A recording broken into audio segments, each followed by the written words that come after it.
Fíjate en esto. Un médico holandés es evacuado de extrema urgencia frente a las costas de África Occidental. Ujú. Y solo 3 días después, el gobierno de España despliega de repente a la Unidad Militar de Emergencias, a la Guardia Civil, y manda a 3 de sus ministros para tomar el control absoluto de un puerto en Tenerife. Un despliegue sin precedentes, o sea, de película. Totalmente. Y entre un evento y el otro, pues tenemos un crucero, un virus letal que viene de a miles de kilómetros de allí y una ruptura total, o sea, pero absoluta, de las relaciones entre el gobierno de Canarias y el Estado central. Claro, es que la pregunta lógica aquí es ¿cómo? Exacto. ¿Cómo es posible que una emergencia médica en alta mar acabe en lo que la prensa ya llama un 1555 sanitario? Pues vamos a desgranarlo. Bienvenidos a un nuevo análisis a fondo. Eso es. Y por cierto, para quienes nos tienen puestos de fondo ahora mismo mientras limpian la casa o recoge la cocina o van al volante conduciendo, que sepáis que este es el formato ideal para entender la letra pequeña de lo que pasa. Sin duda. Aunque, bueno, antes de meternos de lleno en la cronología de esta locura, creo que hay que hacer un apunte que es fundamental sobre cómo vamos a enfocar esto hoy. Sí, dale. Adelante. A ver, estamos ante un escenario donde chocan frontalmente dos relatos institucionales y políticos que están, pues, súper polarizados ahora mismo, ¿no? Ya te digo. Por un lado tenemos al gobierno central de Pedro Sánchez con sus decisiones y por otro la resistencia del gobierno autonómico de Canarias de Fernando Clavijo. Y quiero dejar clarísimo que el objetivo de esta tertulia no es repartir carnes de quién tiene razón o quién se equivoca, para nada. Claro, no tomamos partido. Exacto. La misión es desarmar la noticia, ver qué mecanismos legales y médicos se activaron y poner los argumentos de ambas partes sobre la mesa de forma objetiva. Así cada persona que nos escuche, pues, saca sus propias conclusiones. Me parece perfecto. Estoy segura de que a la gente que nos oye le gustará ese enfoque. Queremos entender el cómo y el por qué. Porque, a ver, la premisa parece sacada del guión de una película de catástrofes, ¿de verdad? Totalmente. Pero para llegar a ese choque de trenes político tenemos que empezar por lo médico, o sea, los datos puros. Tenemos un barco, el crucero MV Ondius. Ujú, un barco de expedición. Exacto. Venía de hacer una ruta por la Antártida. Salió desde Ushuaia, en Argentina, y de repente el reloj empieza a correr en contra cuando el barco atraca en Praia. En Cabo Verde. Eso es, a cientos de kilómetros de la costa africana. Y resulta que a bordo llevan un visitante invisible bastante peligroso. Muy peligroso. Un visitante letal, vaya. Estamos hablando del hantavirus. Y aquí es vital entender un poco la biología de este bicho para comprender por qué se desata ese nivel de pánico después. A ver, cuéntanos, porque suena fatal. Es que lo es. Según la OMS, o sea, la Organización Mundial de la Salud, no es el típico resfriado o el virus estomacal que te arruina el crucero. El hantavirus es un patógeno muy grave. Se transmite sobre todo por contacto con la saliva, la orina o los excrementos de roedores infectados. Madre mía, qué asco. Sí. Y lo peor es que cuando esas partículas se secan, se quedan suspendidas en el aire y la gente las inhala sin darse cuenta. Y fíjate en las cifras del Ondios porque son trágicas. 7 contagiados críticos, ¿no? Exacto, 7 personas en estado muy crítico y 3 fallecimientos confirmados a bordo. Uf, claro, la gravedad es extrema. Y fíjate que la primera ficha de dominó en caer, la que conecta este barco en África con España, es una operación aeromédica. El rescate del médico. Sí, resulta que el caso más crítico a bordo es el propio médico del barco, un neerlandés. Y fruto de un acuerdo urgente entre el Ministerio de Sanidad y la OMS, fletan un avión medicalizado y se lo llevan directo a Tenerife. Al Hospital Universitario Nuestra Señora de la Candelaria, si no recuerdo mal. Exactamente, a las unidades de aislamiento. A ver, desde el punto de vista puramente clínico, este primer paso es de manual. O sea, es una extracción selectiva de libro. Claro. Tienes a un paciente cuya vida pende de un hilo y lo llevas a una infraestructura de primer nivel con soporte vital avanzado que, pues, evidentemente no tenían en Praia en ese momento. Vale, sí. El rescate individual tiene toda la lógica del mundo. Pero frena ahí un momento y pensemos en el resto del pasaje. O sea, un crucero en cuarentena no es un hotel flotante normal. Es un circuito cerrado. Una olla a presión, vaya. Literalmente. El aire acondicionado recicla el aire sin parar. Tienes a tripulación y a los turistas ahí encerrados con un virus del que todavía ni siquiera tienen el paciente cero, claro. Cierto. Entonces aquí es donde yo veo la primera fricción enorme de esta historia. Si sabemos lo rápido que escala el pánico en un sitio así, ¿por qué narices Canarias acaba siendo el epicentro de todo esto si el barco ya estaba atracado en Cabo Verde? Pues esa es la pregunta del millón. Y es justo la chispa que enciende todo el conflicto territorial. Lo fascinante aquí es que el Ministerio de Sanidad y la OMS se basan en el concepto de puerto seguro. Puerto Seguro, vale. Claro, ellos no miran la conveniencia política o si el presidente autonómico se va a enfadar. Miran la viabilidad técnica para hacer una cuarentena a lo bestia. Y a nivel internacional consideran que Cabo Verde no tiene ni la logística, ni la infraestructura de bioseguridad para desembarcar y aislar a todo un crucero expuesto a un virus letal. Ya, entiendo. O sea que Madrid mira el mapa y dice Canarias es la única opción. Exacto. Está cerca en el Atlántico y tiene hospitales que pueden, digamos, absorber un golpe epidemiológico tan fuerte. Claro, pero ponte la piel del gobierno de Canarias. El presidente, Fernando Clavijo, se entera de esto estando de viaje oficial en Bruselas. Me lo imagino. La sorpresa tuvo que ser monumental. Incredulidad absoluta, o sea, no se lo podía creer. Y cuando sale a la prensa, su argumento operativo es que Madrid le manda la orden sin un solo informe técnico que garantice que la población de Tenerife va a estar segura. Normal que pida garantías, claro. Y es que plantea una alternativa que, a ver, sobre el papel suena bastante lógica. Clavijo dice, a ver, el barco ya está amarrado en el puerto de Praia. Ya está en tierra firme, digamos. Eso es. En vez de mover el barco entero, ¿por qué no usamos el Aeropuerto Internacional de Cabo Verde? Pedimos ayuda internacional, fletamos aviones especiales y sacamos a los pasajeros a sus países. Es un enfoque de contención. Lo que Canarias dice es, oye, traer el foco de infección aquí es asumir un riesgo que podríamos gestionar allí mismo tirando de diplomacia europea. Es que, piénsalo logísticamente. Tienes a cientos de personas que han compartido comedores y pasillos con gente que ha muerto de antivirus. Sí, tela. ¿Qué sentido tiene obligarles a navegar 3 días más? Son 3 días extra encerrados en el barco, cruzando el Atlántico hasta Santa Cruz de Tenerife. Es que es multiplicar las papeletas para que haya más contagios. Exacto. Es una exposición continua. Es como decir, vamos a dejar a la gente dentro de un edificio en llamas porque el camión de bomberos más grande está 3 días. Ignorando que, oye, ¿hay helicópteros en el techo que los pueden sacar ya? Ostras, esa metáfora es perfecta. Visualiza muy bien el terror que tenían las autoridades canarias. Y justo ahí, en ese punto de ebullición técnica, pasa algo en la trastienda política que, bueno, directamente dinamita todos los puentes. Uy, a ver. Porque en política no es solo lo que haces, es cómo lo comunicas. Y el cómo aquí fue demoledor. Clavijo denuncia en público que el gobierno central ni usó cauces formales, ni comité de crisis, ni una mísera llamada de Estado. ¿Ah, no?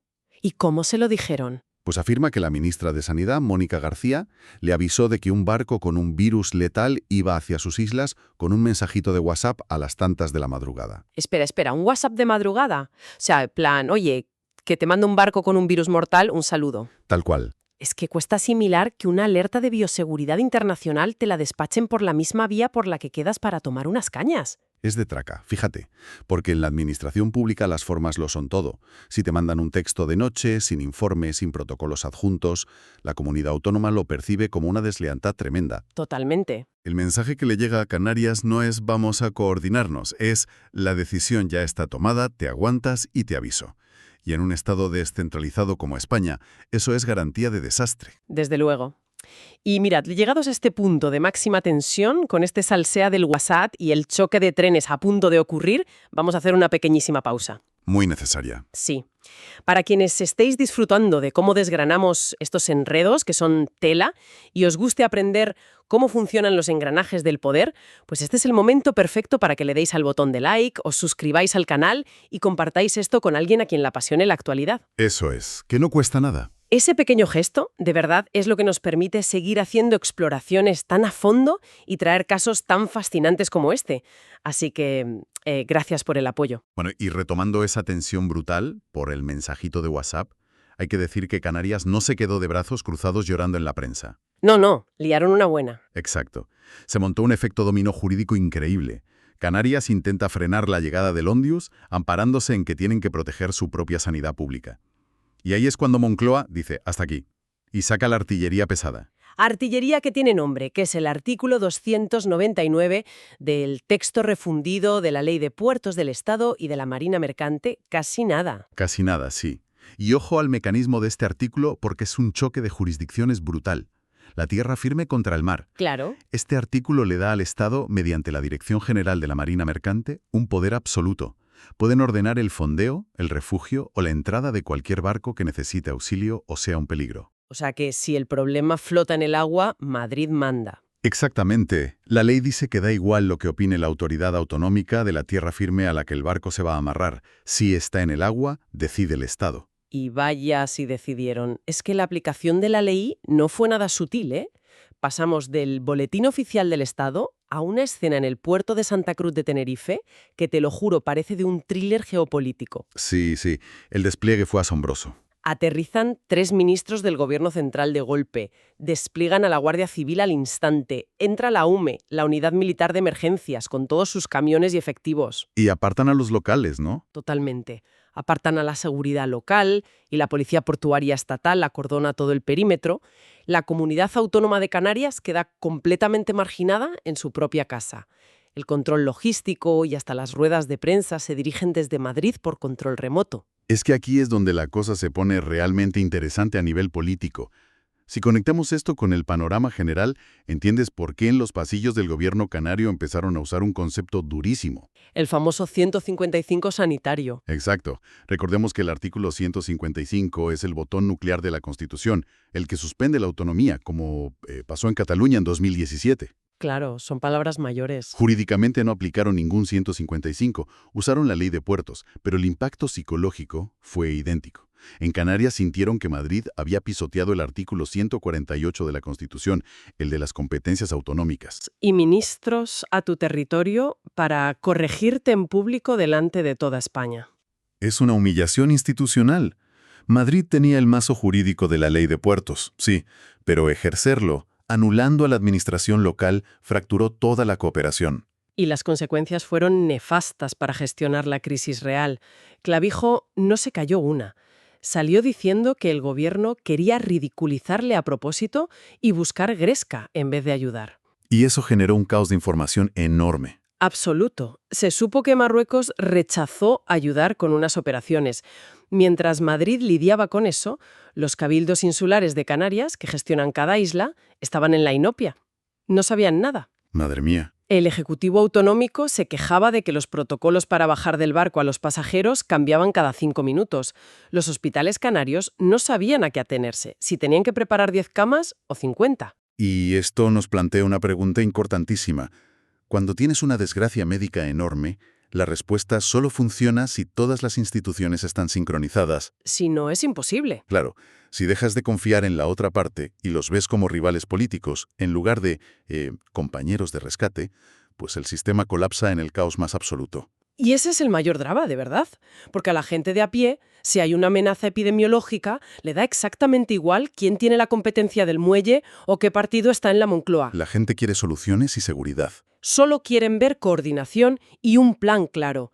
Y lo que les dieron fue un espectáculo lamentable de reproches cruzados, filtraciones a la prensa y muchísimo ruido. La vida de la gente del barco quedó sepultada bajo esa pelea de políticos. Totalmente. Y bueno, dentro de ese barro político sale a la luz un agravio histórico que hay que mencionar sí o sí para entender el cabreo canario: la insularidad. Uy, este tema es peliagudo. Es clave. La pregunta que todo el mundo en las islas se hacía era, a ver, si este barco infectado hubiera puesto rumbo al puerto de Valencia o al de Barcelona, ¿habría actuado el gobierno con esa misma prepotencia? Ya te digo yo que no. Claro. ¿Se habría atrevido una ministra a mandarle un WhatsApp a las 12 de la mañana al presidente de una comunidad peninsular de ese peso para decirle que les manda un virus letal? Es una pregunta muy incómoda, pero es que dan el clavo.